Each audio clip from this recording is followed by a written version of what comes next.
왜 나는 이렇게 남 눈치를 볼까?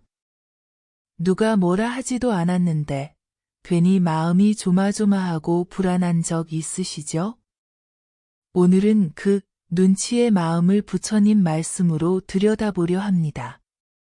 이 시간을 통해 남의 시선에서 자유로워지는 길을 함께 걸어볼까요? 사람은 사회 속에서 살아갑니다.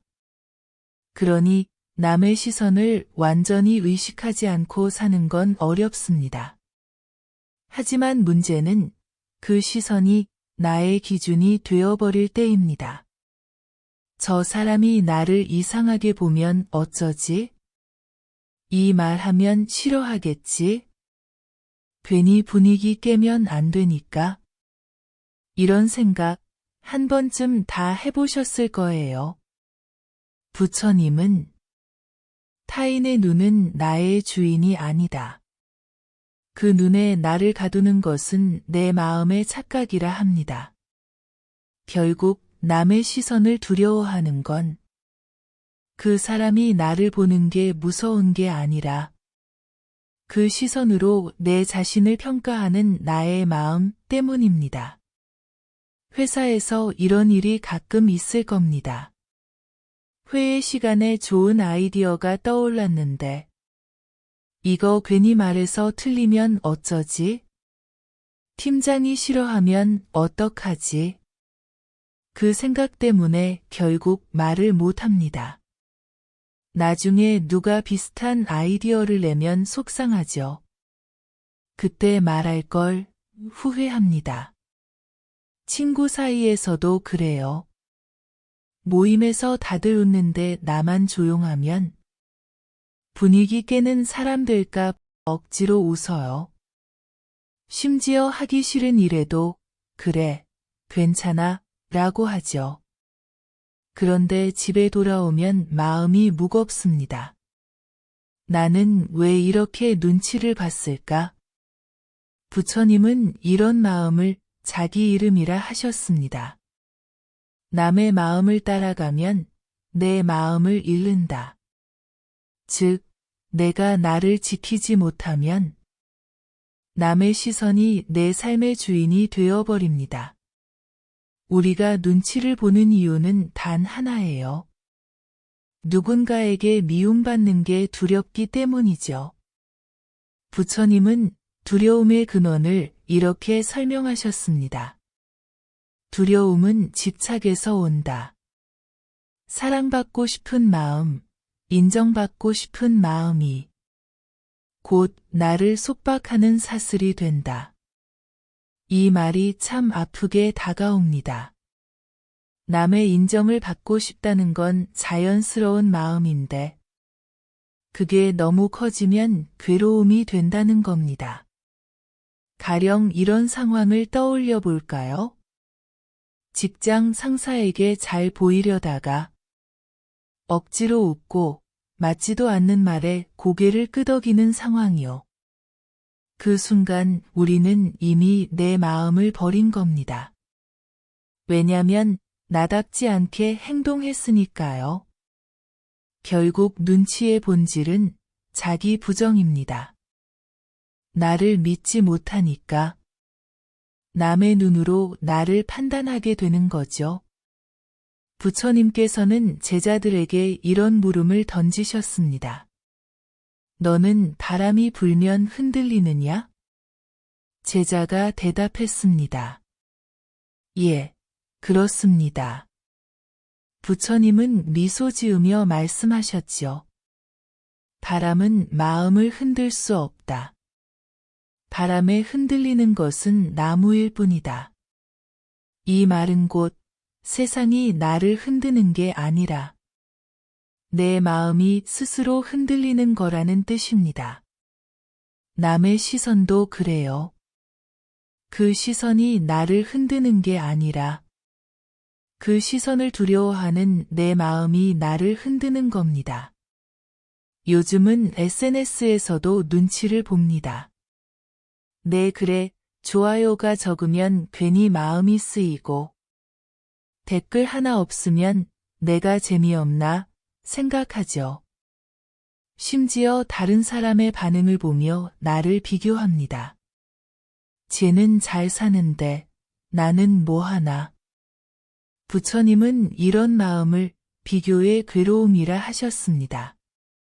남과 나를 견주는 순간 마음은 이미 고통에 들어간다. 비교는 끝이 없어요. 항상 나보다 더 잘난 사람이 있고 항상 나보다 덜 가진 사람도 있습니다. 그 사이에서 눈치를 보며 사는 건 결국 마음의 자유를 포기하는 일입니다. 그래서 부처님은 이렇게 말씀하셨지요. 자신의 길을 걷는 이는 남의 발자국을 두려워하지 않는다. 가족 사이에서도 눈치가 존재합니다. 부모님 눈치, 자식 눈치, 배우자 눈치. 특히 이런 대화 한 번쯤 해보셨을 겁니다. 엄마가 싫어할까 봐 말 못했어. 남편 기분 나빠할까 봐 그냥 참고 넘어갔어. 딸이 뭐라 그럴까 봐 내 의견은 말 안 했어. 그런데 이런 관계는 결국 진심 없는 관계가 됩니다. 겉으론 평화롭지만 속은 계속 쌓이죠. 결국 어느 순간 폭발합니다. 부처님은 이렇게 경고하셨습니다. 참는 것보다 더 위험한 것은 마음을 숨기는 것이다. 진짜 평화는 눈치가 아니라 진심에서 옵니다. 내가 내 마음을 숨기면 상대도 진심을 느낄 수 없어요. 그럼 관계는 서서히 멀어지게 됩니다. 그럼 어떻게 해야 눈치에서 벗어날 수 있을까요? 부처님은 3가지 수행법을 알려주셨어요. 첫째, 멈춤의 수행입니다. 남의 반응이 두려울 때 바로 말하거나 행동하지 말고 잠시 멈추세요. 3초만 멈춰도 마음이 정리됩니다. 둘째, 마음 확인의 수행입니다. 내가 지금 하는 말이나 행동이 남을 위한 건지, 나를 위한 건지 스스로 물어보세요. 그 질문 하나가 나를 눈치에서 구해줍니다.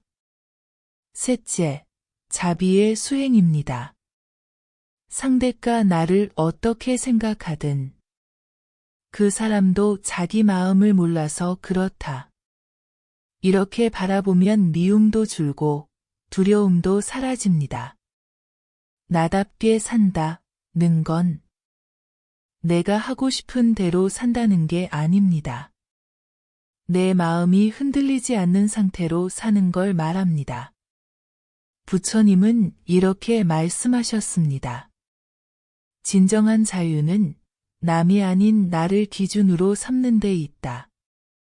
누가 뭐라 하든 내 마음이 편하면 그게 옳은 길입니다. 남이 웃어도 내가 괴로우면 그건 틀린 길입니다. 남이 뭐라 해도 내 마음이 평안하면 그건 바른 길이죠. 이 기준이 서면 더 이상 눈치 보지 않아도 됩니다.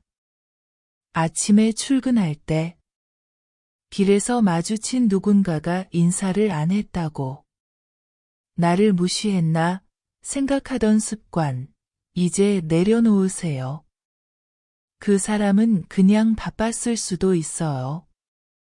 모임 자리에서 말 실수했다고 다 나를 이상하게 봤을 거야 생각하지 마세요. 그 순간은 다들 자기 얘기하느라 바쁩니다. 마트에서 계산원이 무뚝뚝해도 나한테만 그런가 하지 마세요. 그 사람도 힘든 하루를 보낸 걸 수 있습니다. 이렇게 생각의 방향을 바꾸면 남의 눈보다 내 마음이 훨씬 평화로워집니다. 부처님께서 제자들에게 이렇게 말씀하셨습니다. 타인의 눈은 하늘의 구름과 같다. 잠시 머물다 흘러갈 뿐이다. 그러나 내 마음은 산과 같아야 한다. 이 말씀 그대로예요. 남의 시선은 구름처럼 흘러갑니다. 그걸 붙잡으려 하면 내 마음만 흐려져요. 그러니 그냥 흘려보내세요. 진짜 강한 사람은 남의 눈치 안 보는 사람이 아니라 남의 시선 속에서도 자신의 중심을 잃지 않는 사람입니다.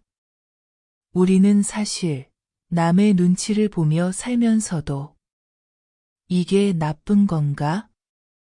그냥 예의 바른 거 아닌가? 스스로를 위로하죠.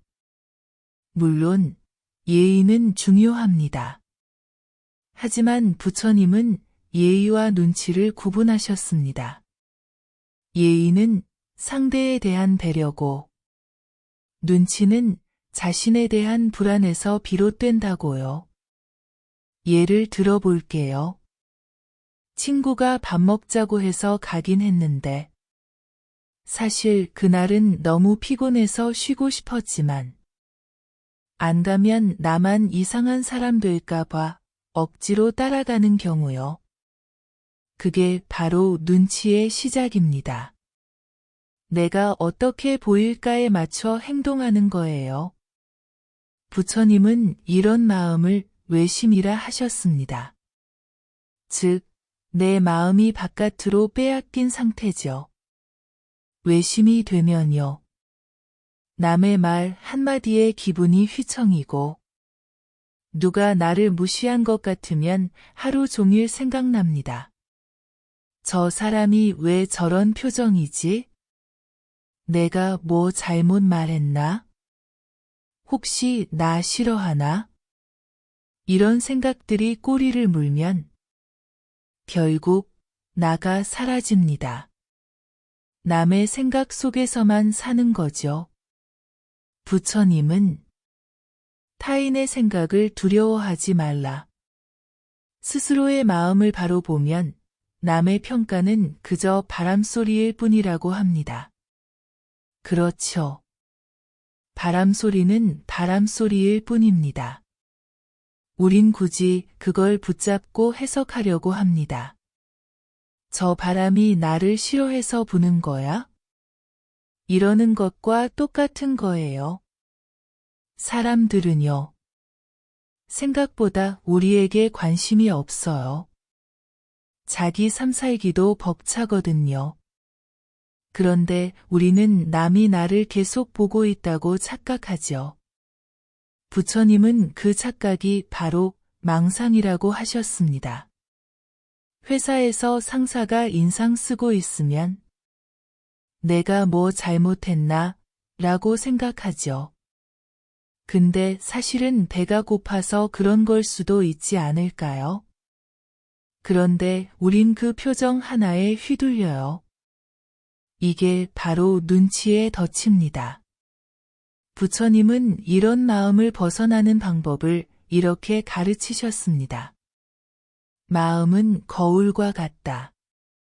남의 얼굴을 비추되 그에 물들지 말라.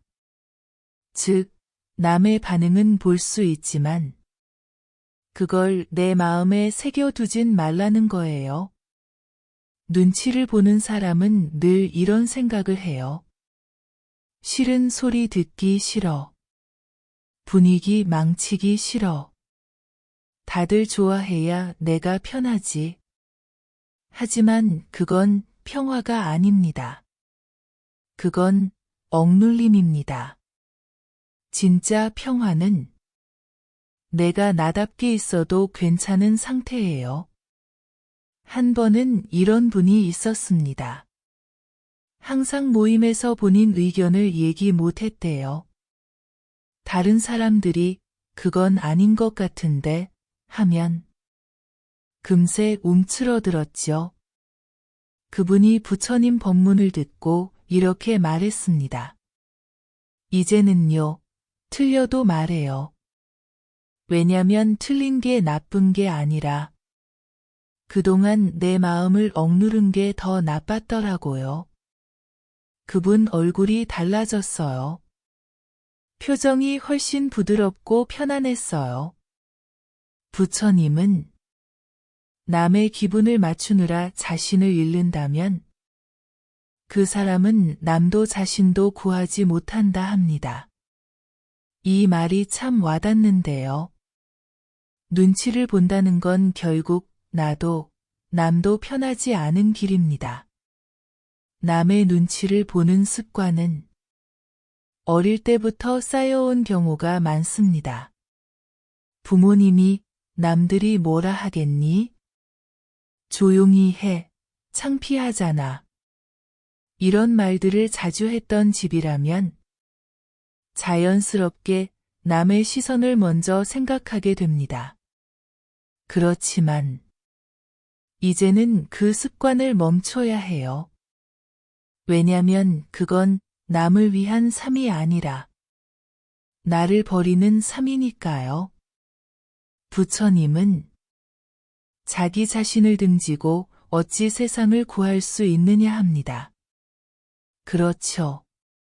내 마음이 늘 불안하면 아무리 착해도 아무리 배려해도 결국은 지칩니다. 남을 위한 삶이 아니라 나를 포함한 모두를 위한 삶으로 바꿔야 해요. 그럼 구체적으로 어떻게 해야 할까요?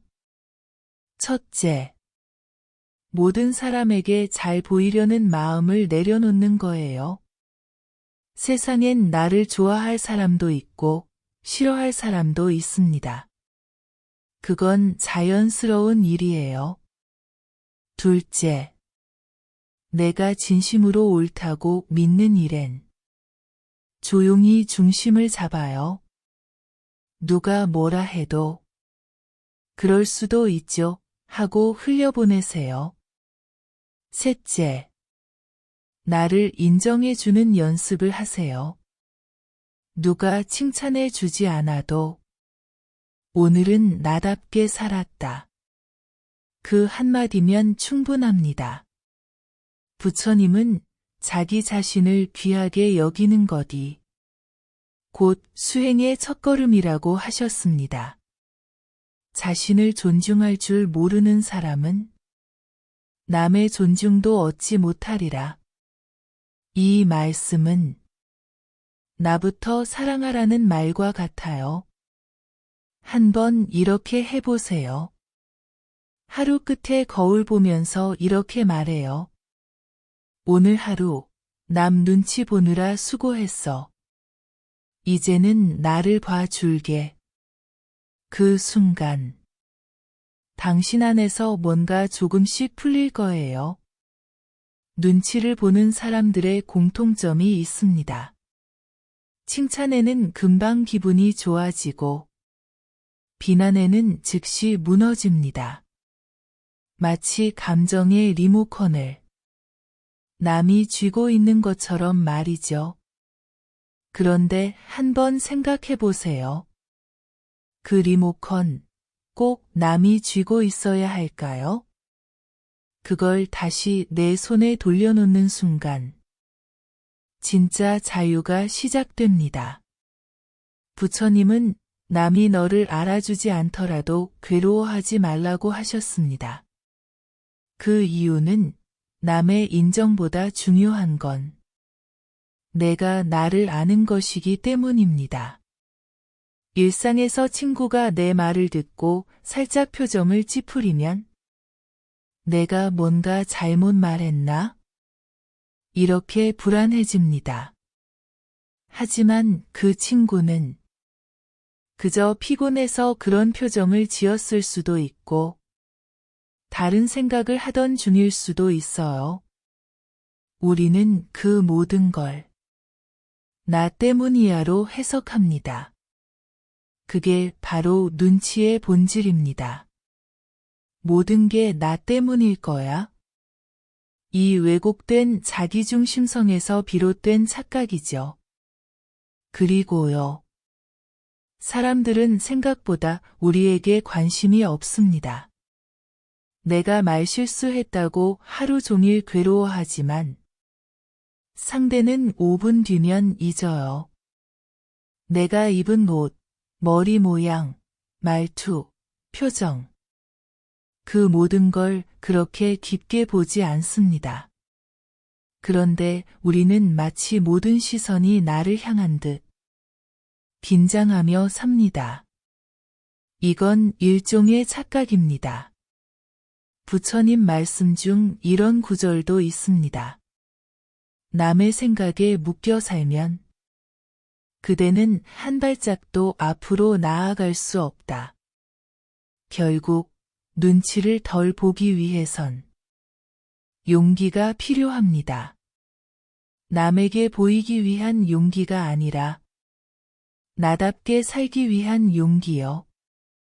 당신이 오늘 그 첫걸음을 내딛는다면 비록 아직 남의 시선이 두렵더라도 그건 이미 성장의 신호입니다. 이제 스스로에게 이렇게 말해보세요. 그래, 나는 더 이상 눈치 보며 살지 않겠다.